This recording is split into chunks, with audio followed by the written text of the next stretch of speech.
Jingle all the way. Oh, what fun it is to ride in a one-horse open sleigh. That was swell. That really was, kids. Now, you really did sing at that time. When we go on the air, I want you to do it just like that, will you? Joe, what do you mean when we go on the air? What? We're on now. Yeah, we're what? We're on, Joe. Well, don't stand there, Bob Murphy. Do something. Ring the sleigh bell, somebody. That's it. Yes, it's the Quiz Kids Christmas party, friends, coming to you this afternoon from the living room of Joe Kelly's home. There's no formal schoolroom atmosphere here. Instead, it's a typical picture for this season of the year. A group of happy youngsters gathered around a glittering Christmas tree and vainly trying to maintain some semblance of order is our host, the chief quizzer himself, Joe Kelly.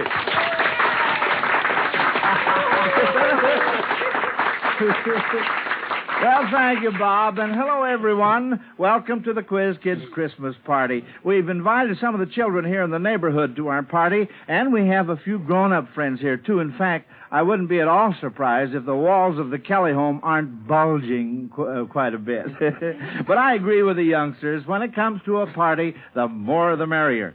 You know, the children in our Quiz Kids classroom last Sunday offered to come out and help Mrs. Kelly and me trim our Christmas tree. So I took them up on the offer, and, well, kids, I want to say right now, you've done a wonderful job. The tree looks beautiful. And say, I understand you quiz kids have worked up a Christmas program as sort of a surprise for teacher. Now, I don't know what kind of a program it is, but I certainly am anxious to hear it. And I know all our friends out there listening are, too. But first, just to keep in practice, let's have a few questions. Now, we'll just sit down here on the floor around the Christmas tree like here. If Grandpa Kelly can make it. I couldn't miss the floor, really. Well, as usual, we'll start off with roll call. First, Joel. I'm Joel Kupperman, and I'm 12 years old in 8th grade in the Volta School. Lonnie? I'm Lonnie Lundy. I'm 13 years old and in the 8th grade at Lincoln Junior High School in Park Ridge, Illinois. Ruthie? I'm Ruthie Deskin. I'm 14 years old and in 3B at South Shore. Patrick? I am Patrick Holland. I'm 11 years old and in 7B at the Fort Dearborn School in Chicago. And little Melvin. I'm Melvin Miles. I'm 5 years old. I go to kindergarten in Norwood Park School. Well, fine. Now that we've counted noses, here we go with the first question. You know, during this Christmas season, Evelyn Stewart of Buffalo, New York, has been thinking of children in other lands all over the world. She wonders if you quiz kids can say Merry Christmas in any language other than our own. All right, Ruthie? Well, I think in French it would be Joyeux Noël. Well, or something on that order. Maybe it would be Noël Joyeux. I'm not sure which it is. That's just what it would be. That's fine. And, Lonnie? Well, I don't exactly know a foreign language, but I can give you it in languages that aren't English, like Pig Latin. Pig Latin? Well, all right. How do you say Merry Christmas? May Ismus Cray. That's good. Or else an Ide language. That's Myber, Ibe, Cribus, Bibus. Oh, that's just dandy, yes. Uh-huh. And little Melvin has his hand up. Well, all right, Melvin. I was going to say the same thing. I could say two, so seeing as when Lonnie said it in Pig Latin, I could say it in Polish. Oh, in Polish? Well, all right. Let's hear Merry Christmas. It's Wesołe Świąt. Well, what do you know about that? That's fine. Oh, say, by the way, have you kids heard why Santa Claus is giving his reindeer umbrellas for Christmas presents this year? Have you heard, Pat? Well, would it have something to do that what goes up the chimney up can't come down the chimney down, or that old joke? No. Lonnie? Well, might have some connection with their their name, reindeers. Well, you're warm. Ruthie? Well, maybe it would be to keep the rains out of their faces. You're pretty close. It's to keep them out of the reindeer. Oh, dear. Oh, I just had to get that in there. That's all there is to it. Well, now, here, the next question here is from Miss Doris Bredenberg of Seattle, Washington. And she wants to know what opera characters might have used these familiar present-day signs to advertise their business. First, a red and white striped pole. What opera character, Patrick? Well, that would be Figaro, the Barber of Seville, and the Marriage of Figaro. He was a barber. Right. Absolutely. Who, he says He combed the men's hair by day and made love to the ladies by night. Yeah. And how about the sign of the flying red horse? What opera character? The sign of the flying red horse. Pat? Well, it might be the Flying Dutchman. Well, He flew, not on a horse, but... No, not exactly. Joel? Well, wouldn't it be Brunhild in the Ring operas? Well, you're very, very close. Very close. Did we give up on this? Ruthie? Well, I think it would be the Valkyries. That's right. Absolutely. That's right, Ruthie. That was very good, children. As usual, we're sending a fine Zenith transoceanic shortwave portable radio to Doris Bredenberg of Seattle, Washington, for sending in this question that you have answered correctly. Now, if you miss a question this afternoon, Alka-Seltzer's reward will be the same as it usually is, a big Zenith radio phonograph combination. You know, the wear and tear of Christmas shopping is getting a lot of people down, including Sally Mitchner of Minneapolis, Minnesota. And with only a few more shopping days to go, she wishes she had a few of those remarkable mythological characters to help her shop. Can you tell us a few that might be helpful, Pat? Well, Hercules would be very helpful, so he could carry all the presents. That's right. And yes. Minerva would be fine, too, so she could think of what to get. Yes. Uh-huh. And Aphrodite would be so beautiful that the men would clear out the way. Yes, sure. She'd charm them so much. Oh, she would, yes, definitely. And, Ruthie? Well, I think Mercury because there was one couple that he visited once, and he made their cups so that it was always flowing with water. So maybe he could make our pockets so they were always flowing with money. Which would be wonderful, especially around Christmas time, wouldn't it? And Joel? Well, Argus, because he had 100 eyes, and there's a lot of things that we want to get. And also Mercury again, because he could fly, and there'd be no trouble about transportation, because you just could fly over the heads of the crowd. That's true. And Lonnie? Well, I was going to say somewhat what Joel was saying. Perhaps Phaeton, he drove the chariot of the sun. That would provide transportation. And also Cupid would make the clerks real friendly and everything, possibly. He certainly would, and wouldn't also Atlas, if he held up the world, he could also hold up a few Christmas packages. That he could. And Melvin? Well, maybe I don't have quite as entertaining to the question here, but I could say maybe the shoemaker and the elves, because the shoemaker was getting very poor, and the elves helped him. He made the shoes for him, and they got more money. Then, then the work was all done. Then they could sell it faster, and then the wife gave them some clothes. Yes, well, now, that's all right, Melvin. Yes, sir.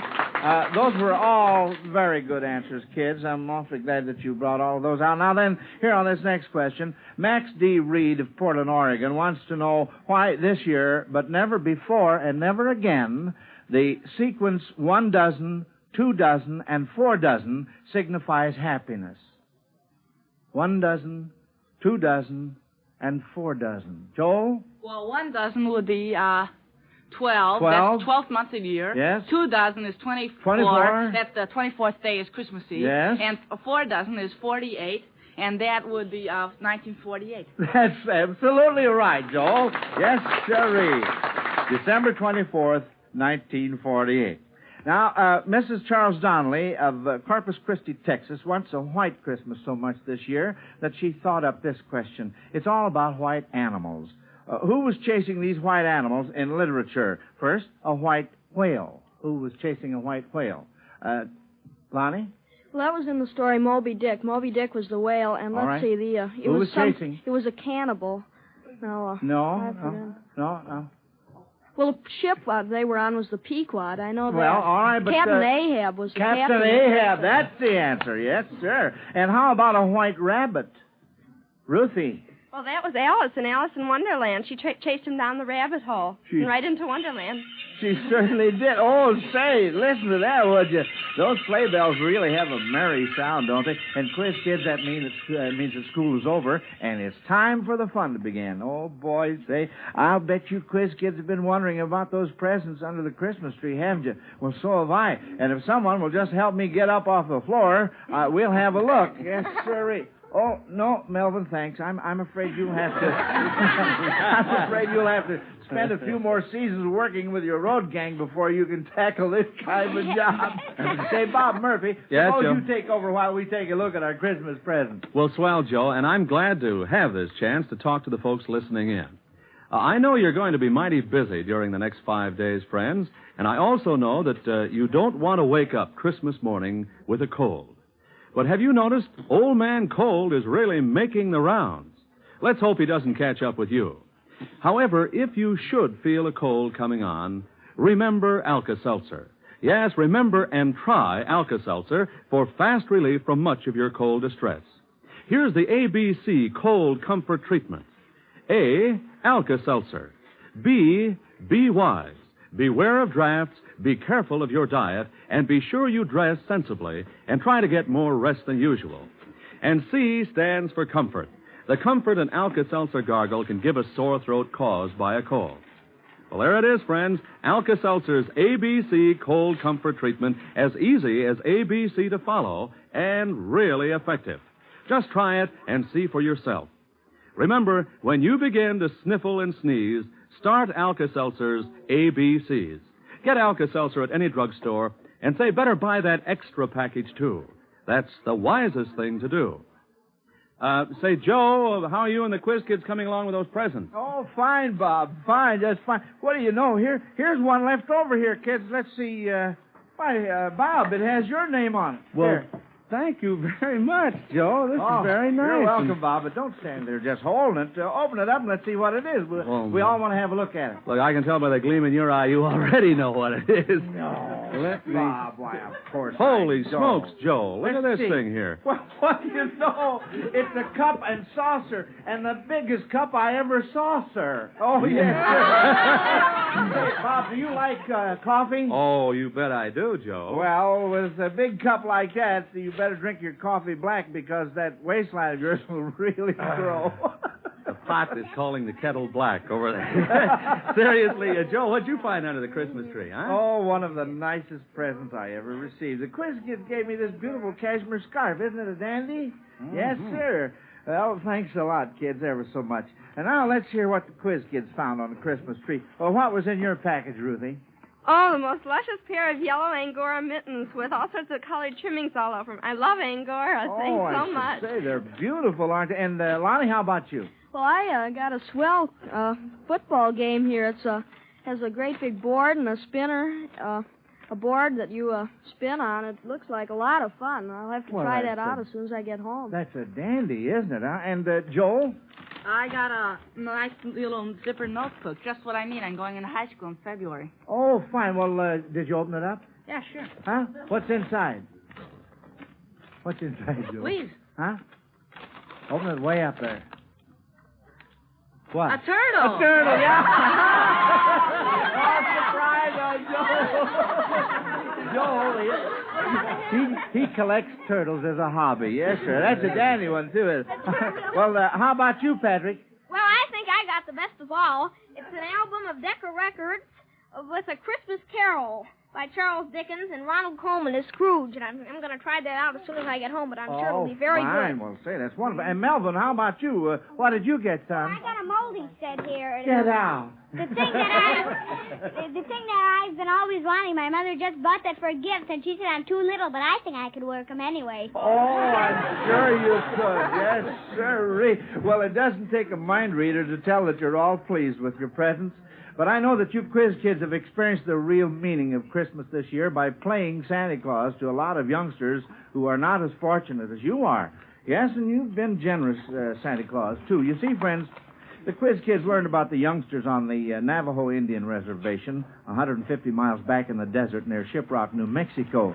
Now, these youngsters belong to families who missed out on the relief work done for Navajos in the last year. So all the quiz kids who have ever been on our program decided to make this Christmas a very, very merry one for these little Indian kids.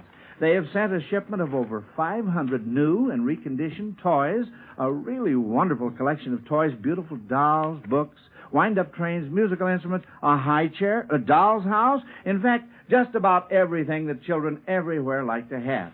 along with the toys, which are being distributed by the doctor in charge of the hospital in Shiprock, the Zenith Radio Corporation has donated one of their big radio phonograph combinations for the hospital there. Wasn't that nice? So we can say Merry Christmas to our little Navajo Indian friends out there on the desert in New Mexico and know that they are going to have just that. Now then, Quiz Kids, I think I've waited long enough for this surprise present you have for me, this program you've planned. I guess it's going to be a lot like the Christmas stocking hanging over the fireplace. You don't know what's in it until you look, and believe me, I'm ready to take a peek right now. Ruthie, suppose you start us off. Well, I've written a little poem. I suppose it'd be more appropriate a few hours from now, but I'm going to read it now anyway. All right, it's a parody on the night before Christmas called A Visit from the Quiz Kids. 'Twas the week before Christmas at Joe Kelly's house, and the Quiz Kids were gay as a waltz theme by Strauss. Our genial host, the chief quizzer himself, was dressed all in red like that dear Christmas elf. Soon from the piano there issued a chord that sounded like cranking a Model T Ford. Oblivious, Lonnie continued to play, while Pat's Irish tenor went trilling away. Joel, sampling each cookie and sweet, interrupted the music with, "When do we eat?" And wee little Melvin, in his best bib and tucker, stood licking the last of his old all-year-sucker, while I, looking on with envious eyes, wondered if pretzels would increase my size. Yes, the Kellys, the Quiz Kids, our parents and staff, had a wonderful party with many a laugh. But poor Mrs. Kelly was thankful, I fear, that the Quiz Kids, like Christmas, come but once a year. Oh, that was dandy, Ruthie. That was fun. It certainly was. Now, little Patrick here has worked up some sort of a mysterious skit, so I'm going to turn the program over to you, Pat. You tell us what you have, will you? Well, I've written a play, and it's called A Present for Santa Claus. In collaboration with the other Quiz Kids, we have worked up parts, and here is the cast. Santa will be played by Melvin Miles. Twinkle, a chubby elf, played by Bob Murphy. Snowball, the chief helper of Santa, played by Joel Kupperman. Elmer, another chubby elf, played by Joe Kelly. Mr. Baker, played by Ruthie Duskin. Mrs. Baker. Oh, yeah. Mrs. Baker, played by Ruthie Duskin. Mr. Baker, played by Pat Conlon. And Billy Baker, played by Lonnie Lundy. Scene 1, Santa Claus's workshop, 2 days before Christmas. Now, hurry, hurry. Work. There's time for play, but let's not shirk. Let's not do our work by half. When we're through, we'll dance and laugh. Well, we elves get to have some fun, but poor old Santa Claus, all he gets is orders and more orders. He never gets paid for his services. He says his reward is like seeing boys and girls made happy, and I think he deserves something more than that. Well, I think you're right, pal. I mean, elf, that is. Oh, here comes Santa now. Ho, ho, ho, what's this I hear about old Saint Nick at Christmas time? Joy does the trick. Old Santa never need complain. What goes Okay, Yule time. Oh, yeah. Let love reign. Don't leave me hanging on the end. That's all very well now, Santa. That's all very well now, Santa, but just look at your clothes. Look at those gloves. They're at least 50 years old. Oh, ho, ho, maybe they are a little old, but I'll make them last for another 25 years. Now get to work, Santa. Melvin.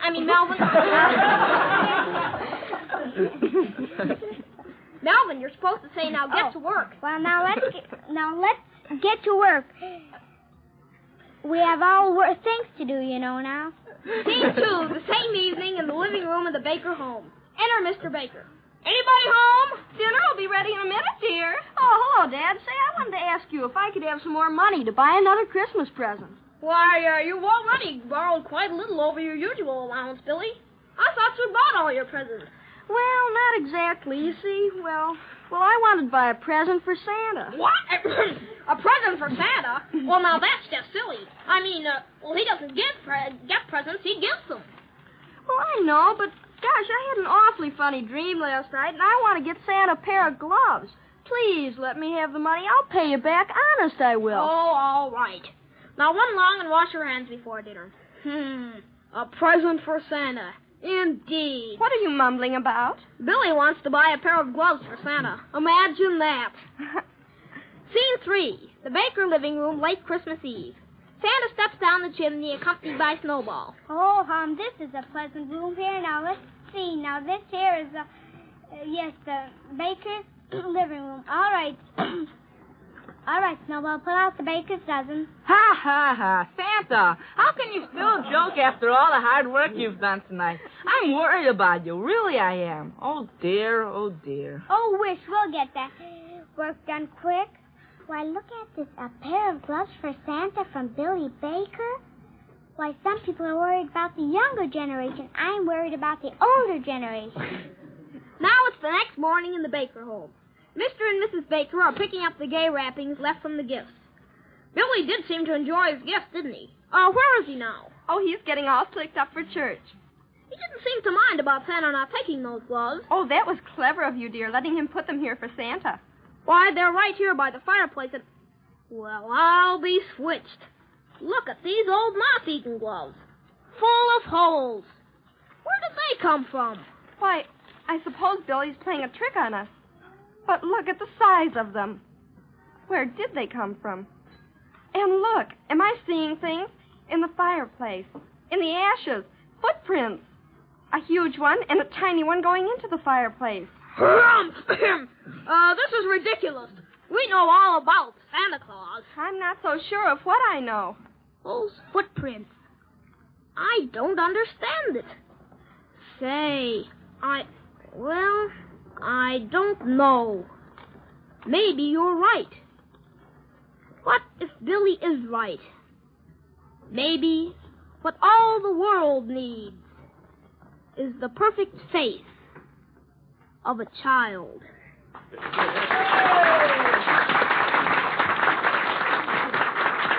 Hey, that was a humdinger. Yes, sirree, Patrick. Now, what's next round here? Well, Joe, you're next on the program. It says Joe Kelly. Oh, well, there's a little mistake there. That's a different Joe Kelly. Different Joe Yes, Kelly? it's my little 11 weeks old grandson. Well, Joe is he here III. today, Joe? Is he here? Well, I should say so. And here he is right here. Well, come on, son. Say something to all the folks out there, all the other little babies. Yes, say something to them. Give a great big plug for Alka-Seltzer. Now, come on. After all, we're coast to coast on NBC. I knew he was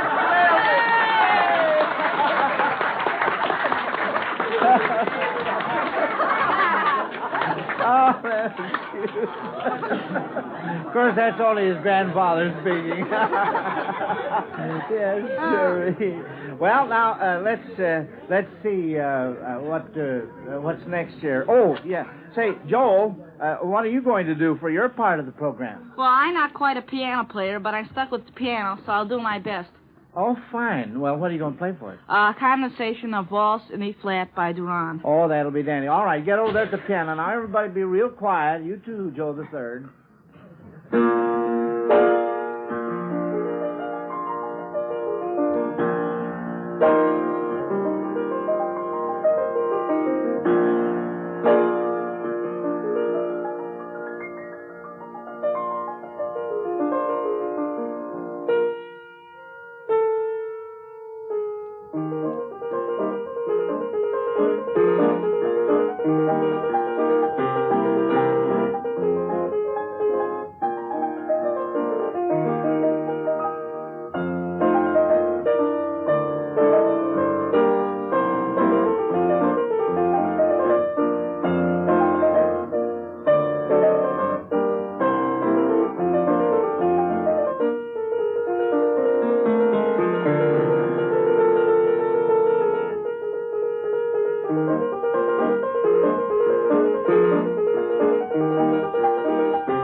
Thank you, Joel. That was mighty fine. Now, Melvin, I wonder if you will tell us in your own words the story of the first Christmas. Would you do that for me? Sure, I will. I'd be glad to. All right. Once Joseph and Mary were traveling to a little town called Bethlehem. And Joseph walked and Mary rode a donkey. So Mary became pretty tired by that time, and so Joseph tried one hotel and another, but none of them had no room.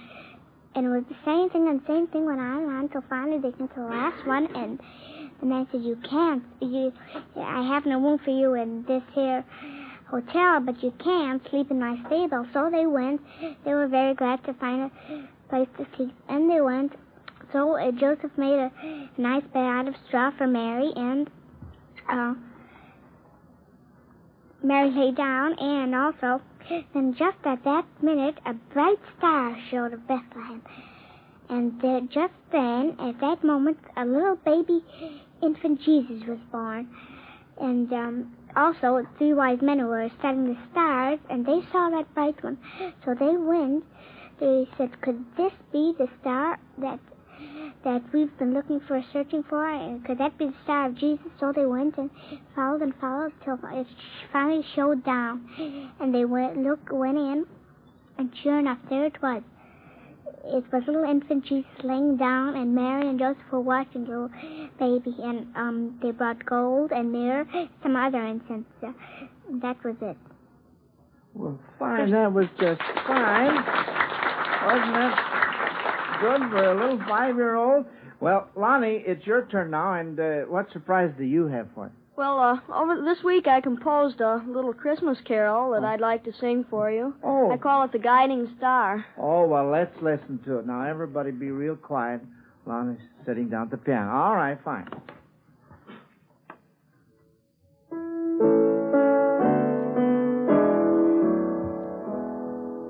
The brilliant star of Bethlehem shone on that holy day, and guided wise men to the spot where the tiny baby lay.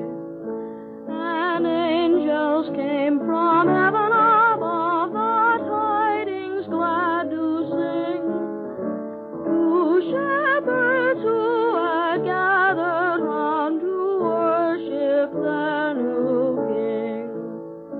The joyous news that reached the world on that first Christmas day has spread throughout the entire earth to guide men on their way.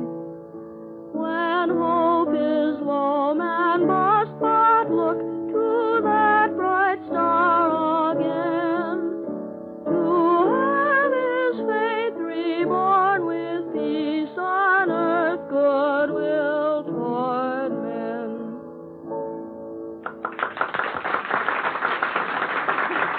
Thank you, Lonnie. That was fine. I'm so proud of all of you kids. You know, folks, it's been a tradition on the Quiz Kids program to close our Christmas broadcast with a prayer. And right now, I'd like to ask little 5-year-old Melvin to lead us in a Christmas prayer. Dear God, we thank you for everything you have given us. And please take care of all the sick and hungry people all over the world. And dear God, please especially take care of the orphans, because they have no mother and daddy like we have. So dear God, will you please take care of them? Thank you for my nice baby brother, because not everyone has a nice baby brother like that. Amen. Well, thank you, Melvin. That was a beautiful prayer and a perfect ending for our Christmas program. And I want to thank all you quiz kids for making it such a fine program. The Miles Laboratories, makers of Alka-Seltzer and One-A-Day brand vitamins, want to extend the best wishes of the season to you and yours. May you enjoy a very happy Christmas. Today's Quiz Kids program came to you from the living room of Joe Kelly's home in Chicago. This is Bob Murphy speaking.